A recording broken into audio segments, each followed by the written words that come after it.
दिखाइए कि क्लासरूम कैसे हैं, बच्चों के खाने पीने का कैसा रहता है, पढ़ाई कैसी होती है यहाँ पे। 5वीं से 12वीं के हर बच्चे को इसका एक्सपीरियंस मिलेगा।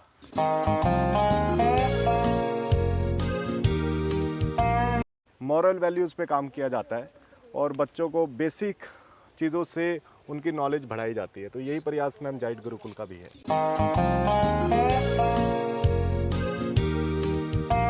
वैदिक मेस बोलते हैं मैम, क्योंकि यहाँ जितने भी बच्चे बैठेंगे वो सब एक साथ बैठेंगे, मंत्र उच्चारण करेंगे। शाम को बच्चों के लिए इवनिंग स्टडी लाइब्रेरी है, अच्छा। ताकि बच्चे यहाँ पर पढ़ाई करें। और एक मेडिटेशन सेंटर है मैम, ताकि बच्चों का जो मॉर्निंग में मेडिटेशन के लिए बच्चे आएँ।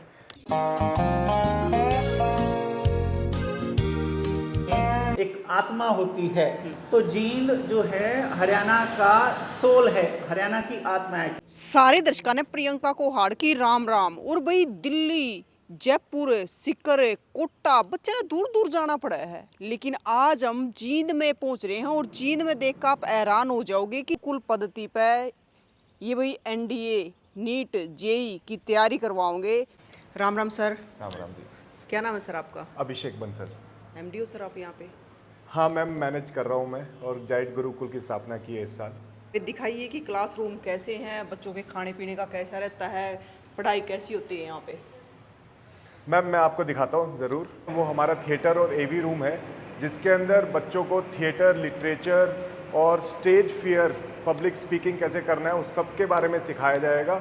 एक्सपर्ट लेक्चर्स यहाँ पर होंगे और बच्चों के जितने भी कॉम्पिटिशन होंगे वो इसी रूम के अंदर किए जाएंगे। क्रिएटिविटी बच्चों में कैसे हम डेवलप करें उसका प्रयास इस रूम के माध्यम से हम करने का प्रयास कर रहे हैं। पढ़ाई के साथ साथ क्रिएटिविटी भी जरूरी है। बहुत ज़रूरी है मैम, आज के युग में बहुत ज़्यादा ज़रूरी है क्रिएटिविटी। जैसे कि हमारा गुरुकुल जो है 5वीं से 12वीं तक है, तो 5वीं से 8वीं हमारा प्रयास है कि बच्चों में जितनी क्रिएटिविटी हम डाल सकें वो डालने का प्रयास करें। 9वीं से 10वीं फाउंडेशन चले मैम, जिस भी फील्ड में बच्चा जाना चाह रहा है, और 11वीं 12वीं का टारगेट बैच हो नीट, आईआईटी, एनडीए और सीए। तो सर ये एनडीए के बच्चों के लिए है? हाँ जी मैम, ये एनडीए के बच्चों को ट्रेनिंग के लिए भी है। और जनरल जो बच्चे रहेंगे, फिज़िकल एक्टिविटी में उनका पार्टिसिपेशन मैक्सिमम हो, वो ज़्यादा से ज़्यादा फिज़िकल एक्टिविटी में रहे, उसके लिए हमने यहाँ पे जीटीओ ट्रेनिंग का सारा सेटअप बनाया है। 5वीं से 12वीं के हर बच्चे को इसका एक्सपीरियंस मिलेगा। तो समझो जरूरी है फिजिकल एक्टिविटी बच्चों के लिए? मैम बहुत ज़रूरी है, और आज के युग में अगर बच्चा फिज़िकल एक्टिव नहीं है तो मेंटल एक्टिव नहीं है, और अगर मेंटल उसका एक्टिव मेंटली वो एक्टिव नहीं है तो डेफिनेटली पढ़ाई में भी वो इतना अच्छा नहीं कर पाएगा। तो हमारा प्रयास ये है कि मैम डे स्कॉलर और हॉस्टल में हमारे साथ बच्चा जुड़े, जिसमें शाम तक जब बच्चा रहेगा तो उसको ट्यूशन, कोचिंग, स्पोर्ट्स सब कुछ यहीं पर मिलने के कारण वो कंप्लीट पैकेज में चीज़ें सीख पाएगा। वर्षम भी वो रखी है गाय भैंसों के लिए? हाँ जी मैम, यहाँ पर हमारे पास लगभग 22 गायें हैं। अच्छा। जिसका खाना यहीं पर उगाते हैं। ऑर्गेनिक फार्मिंग भी यहाँ पर होती है, तो बच्चों को ऑर्गेनिक फार्मिंग के बारे में भी सिखाया जाएगा।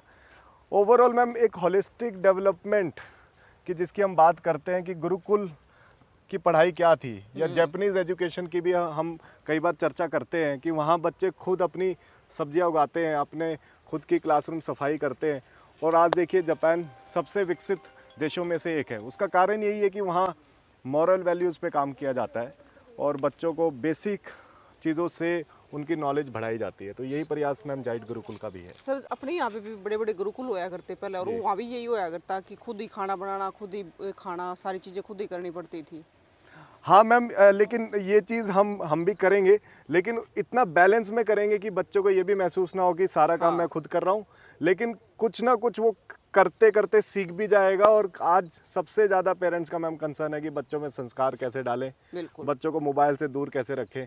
तो ये हमारा प्रयास है कि सुबह बच्चा मेडिटेशन, योगा करे, शाम को फिज़िकल एक्टिविटी करे, रात को 1.5-2 घंटे की सेल्फ स्टडी करे, ताकि वो फुल पैकेज में चीज़ें सीख पाए। सर पता है जब बच्चा साथ में एक्टिविटी करेगा, जैसे ये आप बता रहे हो कि बच्चे यहाँ पे सब्जियां भी उगा रखी है, जी तो वो बच्चा है ना पढ़ाई पढ़ाई पे मतलब डिप्रेशन में नहीं जाता, उस पर इतना प्रेशर नहीं आता, तो वो आराम से पढ़ाई कर पाएगा। बिल्कुल बिल्कुल, ये बात मैम बिल्कुल सही है कि बच्चा, एक सर्वे भी ये बात कहता है कि अगर बच्चे को और विभिन्न एक्टिविटीज़ में भी डाला जाए तो उसका पढ़ाई के तरफ भी उसका रुझाव बढ़ता है और उसकी इंटेलिजेंस भी बढ़ती है। तो प्राइमरी मैम हमारा फोकस ये है कि बच्चे का आईक्यू कैसे डेवलप करें। आगे आने वाले समय में जितने भी कंपटीशन के एग्ज़ाम हैं उसमें रीजनिंग का बहुत बड़ा रोल है कि बच्चा समझ के चीज़ों को कैसे कर पा रहा है, और यही प्रयास हमारा है कि हम स्टार्टिंग से बच्चे को उस पद्धति की तरफ लेकर जाएं। तो सर अब बात करें खाने की, जी क्योंकि हर एक माँ बाप को ये भी चिंता होती है कि बच्चे को बाहर छोड़ेंगे तो खाना कैसा मिलेगा, जी तो वो भी देख लेते हैं।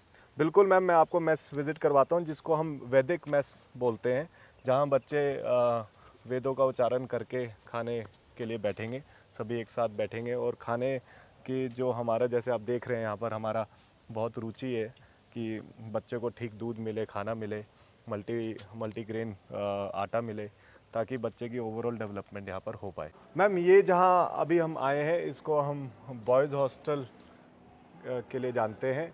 इसको हमने नाम दिया है मैम आर्यभट्टा हॉस्टल।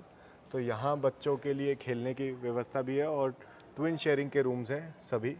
इसमें बच्चा एयर कूलिंग और एयर कंडीशनिंग दोनों चूज़ कर सकता है और ये कम्प्लीटली गेटेड हॉस्टल है, तो बच्चे की सिक्योरिटी के लिए कि बच्चा कहीं बाहर ना जा पाए, और हॉस्टल वार्डन भी इसी हॉस्टल के अंदर तो रहेंगे। सर एक रूम में 2 बच्चे रहते हैं? एक रूम में 2 बच्चे, 3 की भी व्यवस्था है। तो छोटे बच्चों के लिए हम कोशिश करते हैं कि 3 बच्चा एक रूम में रहे ताकि उनका मन लगा रहे, और जैसे जैसे बच्चा बड़ा होता है उसके लिए ट्विन शेयरिंग का रूम रहेगा। हॉस्टल के रूम दिखाएंगे मैम आपको। तो सर एक रूम में 3-3 बच्चे?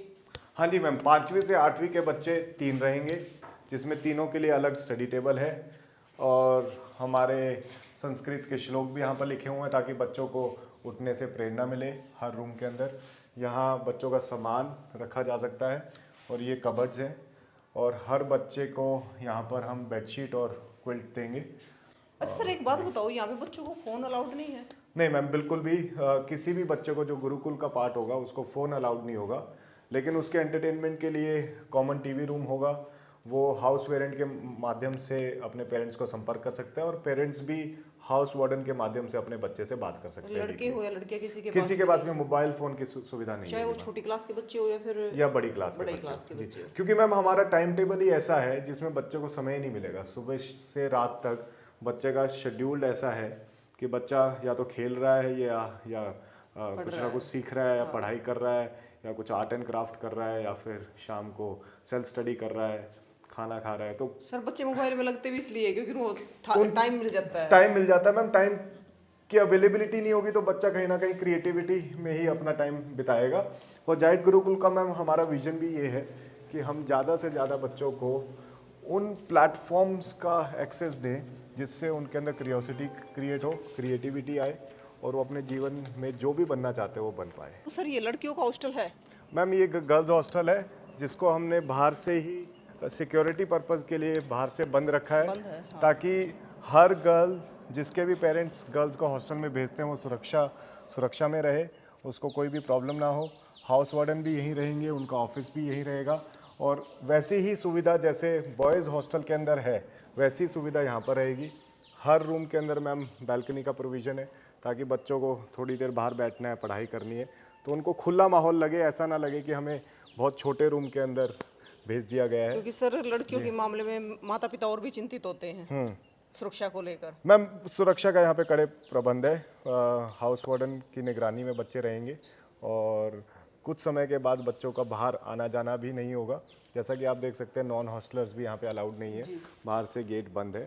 तो हम हर एक बच्चे को अपने सिस्टम के अंदर ऐसे रखेंगे ताकि उनके पेरेंट्स को कोई भी परेशानी ना हो। और उन सेंट्रल मेस है जिसके अंदर सुबह का ब्रेकफास्ट, लंच और डिनर सभी बच्चों को यहीं पर दिया जाता है। वैदिक मेस बोलते हैं मैम क्योंकि यहाँ जितने भी बच्चे बैठेंगे वो सब एक साथ बैठेंगे, मंत्र उच्चारण करेंगे और उसके साथ सभी बच्चे और फैकल्टी एक साथ बैठ के ही खाना खाएंगे। ऐसा नहीं होगा कि कभी 2 बच्चे आ रहे हैं, कभी 2 बच्चे जा रहे हैं। उसका कारण यही है कि यहाँ पर बच्चों में डिसिप्लिन बिल्कुल बने, अनुशासन जरूरी है। अनुशासन ज़रूरी है और एक दूसरे को देखकर मैम बच्चा खाना भी सीखता है, बिल्कुल एक माहौल बनता है। और खाने का आप देख सकते हैं जितनी बड़ी ये मेस है उतना ही पीछे बनाने का भी एरिया है, ताकि खुला डुला सिस्टम रहे, साफ़ सफाई का विशेष ध्यान रहे, ताकि बच्चों को न्यूट्रिशियस फूड भी मिले और साफ़ सफाई वाला खाना भी मिले। शाम को बच्चों के लिए इवनिंग स्टडी लाइब्रेरी है, अच्छा। ताकि बच्चे यहाँ पर पढ़ाई करें। और एक मेडिटेशन सेंटर है मैम, ताकि बच्चों का जो मॉर्निंग में मेडिटेशन के लिए बच्चे आएँ यहाँ पर। आधे घंटे की सुबह हर रोज़ हर बच्चे के लिए मेडिटेशन का माहौल है ये यहाँ तो पर। बहुत जरूरी है सर। बिल्कुल, जहाँ पे हर बच्चे को शाम को डिनर के बाद 2 घंटे सेल्फ स्टडी के लिए बुलाया जाएगा। उनको बैठ के वो अपनी पढ़ाई कर सकते हैं। यहाँ हर फैकल्टी जो हमारे इन हाउस कैंपस में फैकल्टी रहेगी वो उनको गाइड भी करेगी और उनको एज ए मोटिवेट भी करेगी कि उनको कुछ पढ़ने में नहीं समझ में आ रहा है तो उनको कैसे समझाया और बताया जा सकता है। वो इस एरिया में किया जाएगा हर रोज़ शाम को। शाम को जब बच्चा यहाँ पर आएगा पढ़ने के लिए तो सिर्फ बच्चा पढ़ने के लिए नहीं आएगा, टीचर भी आएंगे। जी जैसे यहाँ पे रिसोर्स रूम लिखा हुआ है, रिसोर्स, यहाँ कुछ कंप्यूटर लगे होंगे, टीचर बैठे होंगे, तो एक कंप्लीट एकेडमिक माहौल बनेगा शाम को यहाँ पर। क्योंकि सर हमारे बड़े बुजुर्ग का आग्रह है कि थाली जो दिमाग हो शैतान का घर शैतान होता का घर होता है, तो जी। दिमाग खाली रहता ही नहीं फिर। नहीं मैम, खाली ना रहे इसी का हमने प्रयास किया है।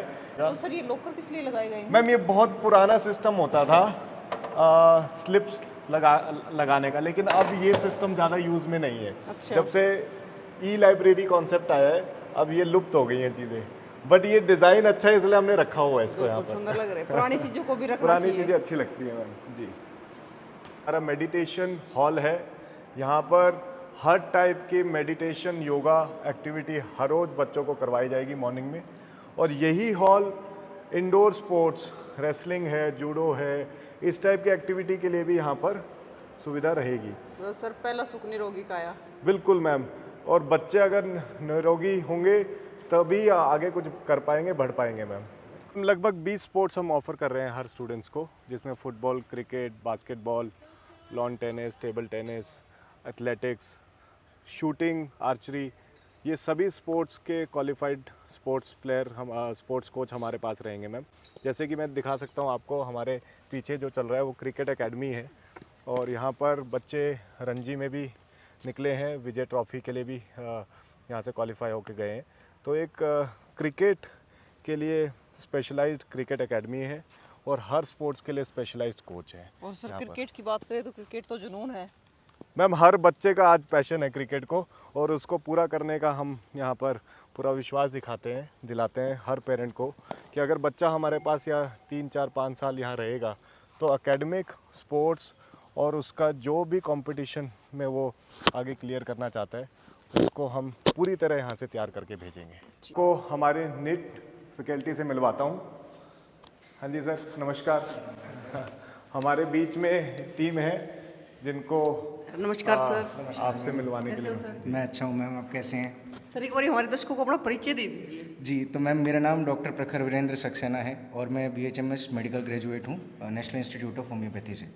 तो ये शिक्षण संस्था सरकारी है, सेंट्रल गवर्नमेंट का है और पिछले 8 साल से मैम मैं पढ़ा रहा हूँ नीट के बच्चों को, डॉक्टर बना रहा हूँ गवर्नमेंट मेडिकल कॉलेजेस से। तो सर कितना एक्सपीरियंस हो गया आपका? मैम 8 साल तो करीब हो गए प्योरली नीट को पढ़ाते हुए। वे कितने बच्चे हुए सिलेक्शन हो चुका है? अच्छा मैम, 4 मैंने लगातार स्टेट टॉपर दिए हैं जहां मैं पहले पढ़ा रहा था। उसके अलावा ऑल इंडिया रैंक 12 अब से 2 साल पहले दिया है और 360 में से जो हमारे नीट में रहता है बायो, 355 वाले अब तक कई एक बच्चे दिए हैं जो गवर्नमेंट मेडिकल कॉलेज से पढ़ रहे हैं। एम्स में भी हैं बच्चे जो पढ़ रहे हैं और स्टेट के टॉप मेडिकल कॉलेजेस में भी। तो सर आप बायो पढ़ाते हो? हाँ मैम, पूरा जूलॉजी बॉटनी में पढ़ाता हूँ, बायो का पूरा डिपार्टमेंट है ऐसा। तो सर मतलब जो बच्चा आपसे पढ़ लेगा वो तो फिर नीट क्लियर ही कर देगा? हाँ मैम, कोशिश यही रहती है, बच्चा अगर थोड़ा भी मेहनती है तो इस बात की तो श्योरिटी है कि सरकारी कॉलेज वो जा रहा है और जितनी मेहनत करेगा उतने बढ़िया कॉलेज जा रहा है। सर हमने प्रयास किया है कि हर क्लासरूम में हम डिजिटल पैनल लगवाएं। डिजिटल पैनल लगवाने से जो पढ़ाई की तरीका है वो बेटर होता है, एडवांस होता है और बच्चों को समझ भी जल्दी आता है और टीचर को भी इजी रहता है चीज़ें सेव करने में, बच्चों को ऐसे नोट्स देने में, कोई इंटरनेट के माध्यम से उनको कुछ कोई कंटेंट बताना है, तो हमारा प्रयास ये है कि आधुनिक सुविधाओं के साथ हम जाइट प्रांगण में, जाइट गुरुकुल में बच्चे को वो सुविधा दें जो देश विदेश में बड़े शहरों में बच्चों को मिलती है, ताकि हमारे प्रांत का भी बच्चा उसी स्केल पर अपनी पढ़ाई के माध्यम से सक्सेसफुल हो पाए जो उसका विजन है और मिशन है, और उसके पेरेंट्स का भी पर्टिकुलरली मन है कि कम फीस में ज़्यादा से ज़्यादा बच्चों को सुविधाएं मिले, बेस्ट फैकल्टी मिले और वो अपने लक्ष्य तक पहुंच पाए। राम राम सर। नमस्कार जी। सर एक बार अपना परिचय दे दीजिए हमारे दर्शकों को। नमस्कार, मैं डॉक्टर जीवन कुमार रत्ता, जाइट गुरुकुल जींद का प्रिंसिपल, जो कि 35 वर्षों का एक्सपीरियंस लेकर जींद में आया हूँ। एक्सपीरियंस मेरा overseas army schools and different international experience मैं कर चुका हूँ, और इसी कॉन्सेप्ट पर जाइट गुरुकुल जींद में हम जो है रेजिडेंशियल सेटअप लेकर आए हैं। It's a new venture. 28 years से जाइट जो फैमिली है वो एजुकेशन लाइन में है, और इस बार वो एक रेजिडेंशियल सेटअप लेकर आए हैं जो बच्चों के लिए बहुत ही महत्वपूर्ण रहने वाला है आने वाले समय के लिए। तो सर वैसे तो जाइट का नाम सभी जानते हैं एजुकेशन के फील्ड में, लेकिन सर अभी कुछ नया लेके आ रहे हो आप गुरुकुल पद्धति पे। जी हाँ, नया इसमें सिर्फ इतना है कि जो कॉन्सेप्ट गुरुकुल का है, हम मॉडरेट गुरुकुल की तरह से कॉन्सेप्ट लेकर आए हैं। जिन बच्चों को बाहर जाना पड़ता था नीट, जेई, एनडीए, क्लैट के लिए, वो जींद में ही अब हम जो है फैकल्टी ले आए हैं। जो हमारे फैकल्टी हैं वो भी 18-20 प्लस ईयर्स का एक्सपीरियंस रखते हैं। बेंगलोर का एक्सपीरियंस है उनको, चेन्नई का एक्सपीरियंस है, हैदराबाद का एक्सपीरियंस है, दिल्ली का एक्सपीरियंस है। बड़े बड़े सिटीज़ से जो हम कोचिंग इंस्टीट्यूट में पढ़ा रहे थे, उन फैकल्टी को, उन टीचर्स को हम जींद में बच्चों के लिए लेकर आए हैं। सर एकेडमी और कोचिंग सेंटर तो बहुत सारे हैं, लेकिन आप करेंगे गुरुकुल पद्धति पे, तो इसमें क्या अलग रहने वाला है? देखिए, गुरुकुल पद्धति का मीनिंग ये है कि जब कोचिंग में बच्चा जाता है तो वहाँ उसको एक फ्री माहौल मिलता है। वो जब चाहे क्लास में जा सकता है, ना चाहे तो वो मिस भी कर लेता है। और उनका कॉन्सेप्ट केवल एक जो कोचिंग या उनके कॉम्पिटिटिव एग्ज़ाम है उनको क्लियर करना होता है। लेकिन गुरुकुल में हमारा जो कॉन्सेप्ट है, हम बच्चे को एक सर्वांगीण विकास की बात करें, सुबह जो है मॉर्निंग पीटी से शुरू होगा उसका, उसके बाद नहाने के बाद उसका जो हवन जो में आहुति दी जाएगी, हवन में अपना वो योगदान देगा। उसके बाद उसका जो ब्रेकफास्ट से लेकर रात के डिनर तक का, उसमें कोचिंग रहेगी, स्कूलिंग रहेगी, स्पोर्ट्स रहेगा। एक इंडिविजुअल स्पोर्ट्स, हर बच्चे को सिंगल स्पोर्ट ऑप्ट करना ज़रूरी है। फिर रात का जो हम बात करें नाइट्स ऑफ रहेंगी, वो जो दूध के बाद तकरीबन 1 घंटे का गैप रहेगा। एक उसको टीवी यहाँ पर जब दिया जाएगा, मीन्स जो डिजिटल वॉचिंग रहेगी वो केवल न्यूज़ की रहेगी हमारा। और ये कॉन्सेप्ट है नथिंग लाइक कि मोबाइल उसके पास रहेगा या कोई और कंप्यूटर सिस्टम की एजुकेशन दी जाएगी। इसमें बच्चा जो है कहीं भी भटक नहीं सकता, प्रॉपर सुपरविजन में सारा कुछ लगा हुआ। सर जब बच्चे बड़े बड़े शहरों में जाते हैं, हम खबरें भी पढ़ते हैं, डिप्रेशन का शिकार हो जाते हैं, पेरेंट्स से दूर हो जाते हैं, ऊपर से पढ़ाई का बर्डन इतना हो जाता है, तो उसके लिए बच्चों के लिए बहुत फ़ायदा होने वाला फिर तो। बिल्कुल फ़ायदा उनके लिए ये रहेगा, because we have an mentors on each 10 students. जो हमारा रेजिडेंशियल सेटअप है उसमें 10 रूम्स हैं, और उन रूम्स में रेजिडेंशियल सेटअप में हर 10 स्टूडेंट्स के ऊपर एक मेंटोर रहेगा। जो जैसे कहते हैं ना, घर पर बच्चा जाता है तो मम्मी पूछती है कि बेटा आज आपने खाना खाया, स्कूल में क्या हुआ था, ऐसे ही वो टीचर उनसे जब डिनर के टाइम या डिनर के बाद जो 1 आवर होगा उसमें वो बातचीत करेगा कि बच्चा किसके साथ दिन में खेला और किसके साथ उसने क्या पढ़ाई की, किस टीचर से उसका क्या कॉन्सेप्ट क्लियर हुआ, क्या नहीं हुआ। अगर कोई ऐसा कॉन्सेप्ट रह जाता है तो रेजिडेंशियल स्टाफ जो है हमारा हॉस्टल में ही है, ऑल कंप्लीट स्टाफ, तो उनसे वो बातचीत करके उनके जो है डाउट्स भी उसी दिन क्लियर हो जाएंगे। मतलब सर बच्चे को ये महसूस नहीं हुआ कि मैं अपने परिवार से दूर हूँ, घर जैसा माहौल। बिल्कुल घर जैसा माहौल होगा। और हमारे जो टीचर्स हैं वो भी बहुत दूर दूर से आए हैं। वी गॉट इवन हमारे हिंदी टीचर भी जो हैं हम देहरादून से लेकर आए हैं। मोस्ट ऑफ द एकेडमीज या सोचती हैं कि हिंदी टीचर तो हम अपना लोकल भी ऑप्ट कर सकते हैं, क्यों इतना एक्सपेंडिचर। बट हमारे जो मैनेजमेंट है they have taken a decision that all the staff it is going to be from out of station, out of Jind. Sir एक बात बताओ, जैसे बच्चे यहाँ पे मतलब कौन सी क्लास से एडमिशन ले सकते हैं? The admissions we got a number of calls for third, fourth also, but we have taken a decision that fifth class से लेकर 12th तक के बच्चों को ही हम यहाँ पर एडमिशन देंगे।